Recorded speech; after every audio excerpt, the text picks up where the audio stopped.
Всем привет, друзья! Как вы уже могли догадаться из названия, это видео о распаковке в первом впечатлении о новом смартфоне от компании Samsung Galaxy A50. Официальные продажи A50 в России должны были начаться 20 марта, но по факту они начались только 22 марта. И официальная цена этого телефона в России составляет 19 990 рублей. Я его уже успел купить в одном из интернет-магазинов и хочу поделиться с вами своими первыми впечатлениями. Вообще, это видео очень важное для моего канала, потому что по сути это первое видео, где присутствует по-настоящему новинка. До этого я рассказывал о каких-то гаджетах, которые выходили год назад, либо ранее, делал на них обзоры, а тут именно первая распаковка, так что не судите слишком строго. Итак, давайте уже начнем. Первое, с чего хочется начать, достаточно банально, но это коробка. Что мне в ней немножко не нравится, так это то, что здесь нет пленки, и поэтому при транспортировке, как-то вот неаккуратном ее использовании, она может испачкаться и тому подобное. Когда вы будете покупать телефон, возможно, здесь будут какие-то потертости, что не очень приятно. Здесь есть только вот такая вот пломба, где сказано, что если она открыта, то телефон не нужно принимать при покупке. Ну а так пленки нету, и как-то вот она, видите, даже вот так вот дергается. Я могу вот так переоткрывать, что на самом деле не очень приятно. Давайте уже распакуем телефон. Это первая распаковка на моем канале, так что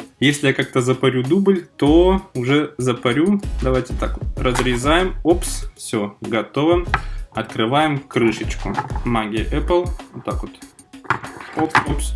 Ну, магия Apple практически есть. Так, посмотрим, что здесь у нас присутствует. Документация, краткое руководство, гарантия и какие-то официальные аксессуары. Больше здесь ничего нет, это мы тоже отложим. Итак, Samsung Galaxy A50. В чем отличительные черты этого телефона? Во-первых, здесь есть сканер отпечатков под экраном. Это очень круто, потому что, хочется напомнить, что телефон стоит всего 19 990 рублей. Насколько я помню, еще нет ни в одном среднебюджетном ценовом сегменте именно телефона, где был бы сканер отпечатков пальцев под экраном. Вторая отличительная особенность этого телефона, которая нас встречает прямо при распаковке, это 4000 мАч. Я надеюсь, что он будет жить достаточно долго. Оболочка Samsung One UI не будет слишком много жрать, тем более, что у нас здесь есть Super AMOLED, а One UI можно выбрать темную тему, и мы будем прям так экономить энергию. Я надеюсь, что этот телефон будет жить, ну, минимум дня полтора-два. К концу дня должно заканчиваться, ну, процентов 30, так вот, 25 минимум. Ну и третья особенность этого телефона, это тройная камера. Напомню, что телефон стоит у нас до 20 тысяч рублей. Сейчас официальная цена 19 990. Скоро, конечно же, он подешевеет тысяч до 17, до 16,5, как это обычно происходит со всеми Samsung'ами. Итак, у нас здесь основной модуль на 25 мегапикселей, второй модуль на 8 мегапикселей, он широкоугольный, и третий модуль на 5 мегапикселей, он помогает делать портретные съемки, то есть помогает определить глубину снимка.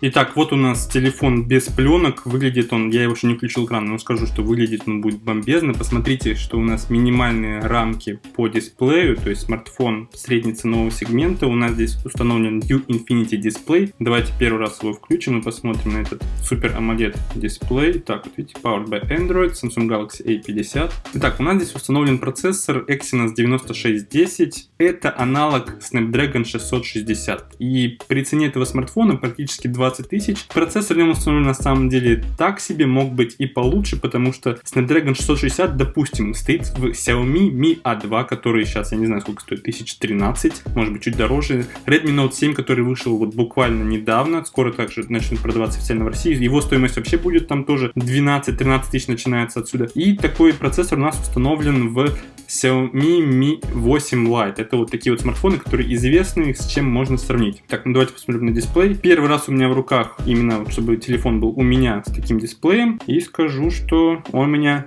ну, не впечатляет особо, потому что в руках уже трогалось что-то подобное в торговых центрах и тому подобное. Но давайте начнем настройку. Выбираем русский, нажимаем далее. Как видим, телефон пока что реагирует не так уж быстро, как хотелось бы через 2 месяца. Так, сейчас я буду стараться все пропустить, потом я это все сброшу. Мы, кстати, будем делать обзор One UI. Подробный обзор будет этого телефона, не будет просто распаковки, это слишком банально. Просто мне хочется об этом поговорить. Хочется вообще сделать распаковку на канале, потому что это первый раз. Магазин Samsung, все отключаем. Настройка очень похожа на чисто Android, за исключением вот этих вот всех сервисов самсунговских, Bixby и тому подобное. Так, готово. Начинаем. Так, все, загрузился. Ну, как видим, интерфейс у нас очень похож на то, что представлено в Samsung S-серии. То есть здесь установлена оболочка One UI, Android 9.0 Pie. По первым ощущениям, вот только он включился, он у нас, по идее, должен был как-то чуть-чуть пролагаться, но, как видим, работает достаточно шустренько. Давайте попробуем позапускать. Первое приложение. Давайте двойной тап. Анимация как-то подлагивает. Я и смотрел в торговых центрах Samsung Galaxy S10, там они тоже вот с двойным тапом, типа Alt-Tab, как на компьютере, они там тоже лагают. Видимо, это проблема именно Samsung One UI. Итак, по дисплею здесь экран 6,4 дюйма, разрешение Full HD+, это 2340 точек на 1080 точек. Технология Super AMOLED, фирменная самсунговская. Естественно, они производят эти дисплеи, и они сейчас стоят во всех топовых смартфонах, начиная от айфонов, заканчивая пикселями. Итак, давайте перейдем от смартфона к коробке, а то я неопытный обзорщик и забыл про это. Итак, смотрим, что у нас здесь адаптер питания, насколько на 5 вольт 2 ампера его мощность, кабель, USB у нас здесь, кстати, стоит Type-C, что неудивительно при цене смартфона практически 20 тысяч. Если бы здесь стоял micro-USB, это, конечно, был бы полный позор Samsung, но, слава богу, они поставили сюда USB Type-C. Также у нас здесь есть какие-то наушнички, 3,5 мм джек у нас, кстати, тоже остался, что хорошо для некоторых нет, сейчас уже у большинства все-таки начинают появляться Bluetooth наушники, к этому заставляет приходить индустрия, во многих флагманах, в большинстве, я бы сказал, уже нет 3,5 мм джека, в среднячках, бюджетников они еще остаются, но, по крайней мере, у меня уже Bluetooth наушники, у жены Bluetooth наушники, и у многих знакомых уже Bluetooth, так что, на самом деле, иногда пригождается, если ты там отправляешь какие-то путешествия, поезд, самолет, иногда можно и в таких наушниках послушать. Ну и также у нас представлена, конечно же, скрепка. Выглядит она вот таким вот образом. Что-то напоминает листочек такой вот от дерева. Кто помнит, у Meizu были прикольные скрепки. Там они именно брендированные в виде облачка, Flyme. Вот это были реально крутые скрепки. Давайте посмотрим. У нас здесь должно быть установлено 2 сим-карты, но интересно узнать, гибридный ли у нас слот или нет. При вот таком ощущении, как у меня, очень сложно понять, где находится слот от сим-карт. Все это сливается с корпусом. Давайте посмотрим, вытащим его. Слушайте, вытаскивается он сложно. Итак, да, слот у нас, кстати, прикольный. Здесь можно установить одновременно 2 сим-карты и карту памяти, что очень хорошо. Это Samsung Respect. Давайте засунем обратно. Сейчас пока что сим-карту я в него ставлю попозже. Корпус у нас напоминает с виду стекло, но по факту, на самом деле, это пластик. В руках лежит достаточно комфортно. Он не скользит, отражается на свету тоже необычно. Вот вы можете видеть такие вот переливы цветов. Хорошо это или плохо, мне на самом деле вот все равно как потребителю стекло это либо пластик, потому что выглядит неплохо и в руках ощущается также хорошо. Посмотрим, как это будет эксплуатироваться. Пластик все-таки у нас, наверное, будет...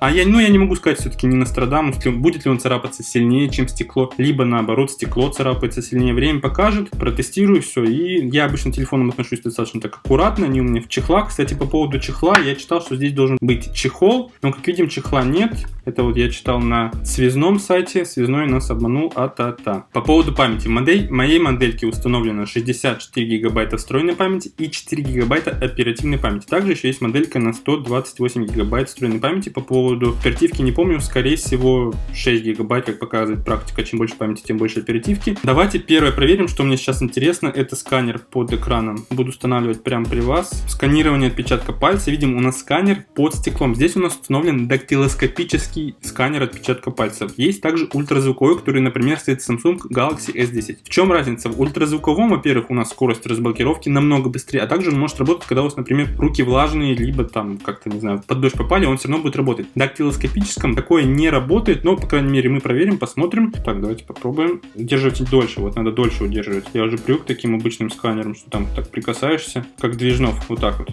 Кто в теме, тот понял.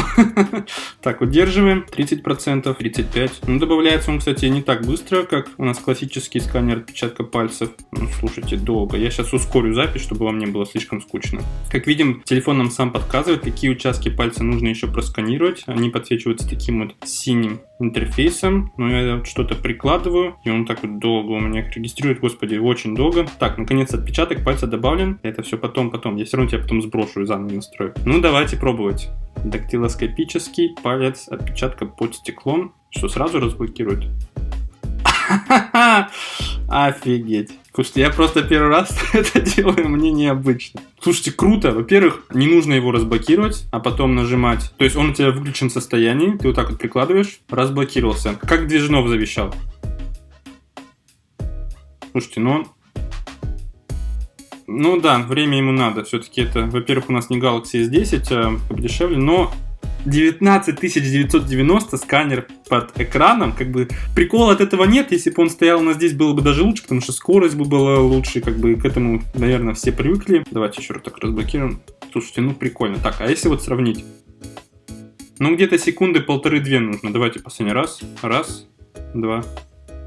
2-2,5 секунды, там, как повезет. А если вот из такого состояния, то есть когда он уже разблокирован, ну, где-то секунды 1,5, чуть-чуть быстрее. Что я хотел вообще сказать о этих смартфонах Samsung Galaxy, почему они пришли именно к такой модельке. Сейчас у нас, напомню, есть Samsung A10, A20, A30, A40, A50. Будет еще вроде как A90. Раньше у нас были просто Samsung A3, A5, A7, A9. Недавно, кстати, представили A9, теперь там A10, A50, A90. Неразбериха у нас в модельном ряду. Вообще хотел порассуждать по поводу этих смартфонов и смартфонов от компании Xiaomi. Почему именно сейчас вот вроде как компания Samsung начала потихонечку поменять, что они теряют рынок, по крайней мере, бюджетных смартфонов. Xiaomi полностью захватили рынок, и они начинают потихонечку добавлять вот такие вот функции, как сканер под экраном пальцев, то есть телефон до 20 тысяч. Я больше не знаю смартфонов, которые бы имели такую технологию, которые стоили бы меньше 20 тысяч рублей. Камера у нас здесь странная, кстати, давайте попробуем камеру, то что-то забыл про нее. Так, давайте попробуем ширик. Слушайте, кайф. Видим, по краю у нас есть небольшая дисторсия. Такое вот все. Ну давайте сделаем кадр. Ширик. А теперь основная. Как видим, переключается оно не мгновенно, как, допустим, в S10. Там, если вы так вот берете, оно прям делается все мгновенно. Здесь все-таки есть небольшая задержка, но я думаю, можно это простить этому смартфону, не суть важно. Давайте посмотрим результаты снимков.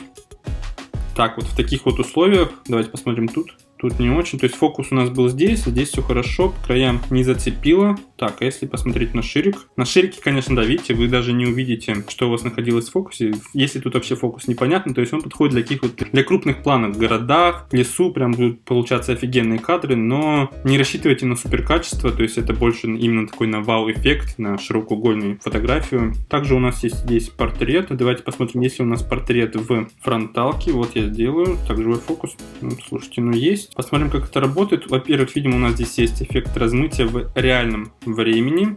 Так делаем. Давайте попробуем сделать, ну, где-то на 4. Фокус, как видим, я не могу сделать, он сам делает автофокус на меня. Пока что скажу потом в полном обзоре, можно ли это как-то настраивать в настройках. Во-первых, сделаем обзор полной камеры, то есть сделаю прям большое видео про эту камеру, что она может, эффекты там всякие. Этот снимок мы давайте сделаем. Как видим, у нас сейчас по бокам мои волосы, они в блюре находятся, уши тоже в блюре, очки, видим, если я вот так вот убираю, вот тут очки, они тоже заблюриваются, то есть он это не понимает, что это часть, скажем так, моей головы. Делаем снимок, смотрим, у нас происходит процессинг, он обрабатывает. Ну, как сказать, я привык к пикселю, и для меня это, наверное, где-то 3.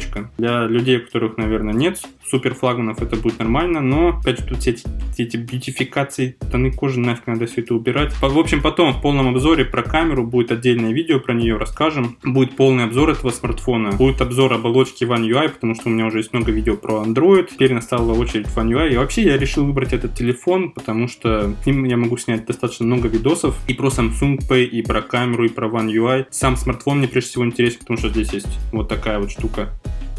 Так вот, давай работай.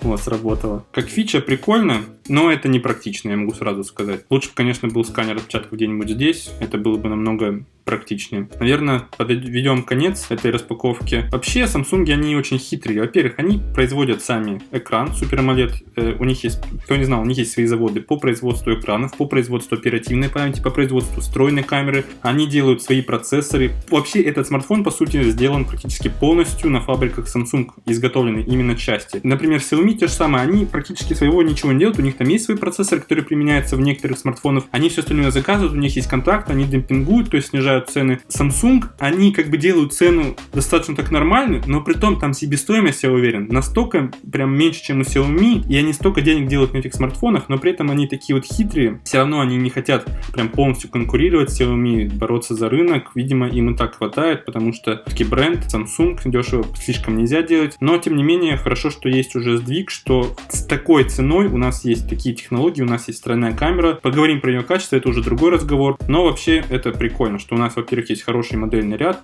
там целых 5 моделей в этой линейке. Также у нас есть линейка М, но она в России не продается. Там она вроде бы еще дешевле, чем модель А. Там, что я не знаю, там вообще, наверное, уже присутствует конкретные подлагивания, и камера там так себе. Но там они тоже берут вот таким вот дизайном, что у нас здесь такой вот U Infinity Display. Кстати, в A30 там V Infinity Display, то есть там такая буковка V, здесь буковка U по аналогии с алфавитом английским. Но прикольно, сейчас я буду с ним разбираться, настраиваться, что здесь как. Видео получилось, наверное, затянутое, говорю какие-то свои мысли, но тем не менее, мне нравятся такие распаковки, никогда их не делал. Вот, ну и речь надо как-то развивать. Надеюсь, вам было интересно. У нас еще есть основная камера, я про нее забыл. Что еще хотел сказать? Про сканер сказал, про процессор сказал, камеру сказал, батарею сказал, экран сказал, про сим-карту сказал, про память сказал. Давайте еще раз распакуем. Вот так вот заблокируем. Ну, где-то 2 секунды, да, ну, блин, не прикольно. Было хотя бы на полсекунды быстрее. Ну, видите, так он все работает.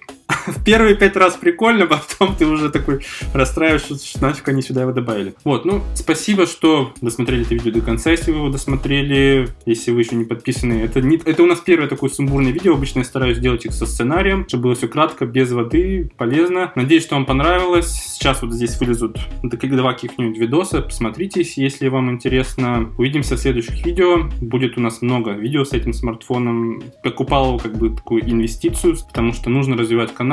Надеюсь, что вам нравится, потому что технология — это вещь достаточно прикольная. Если вы ценитель, гик, то вам это все тоже должно нравиться. Все, затянул с концовкой. Увидимся в следующих видео. Всем удачи, всем пока.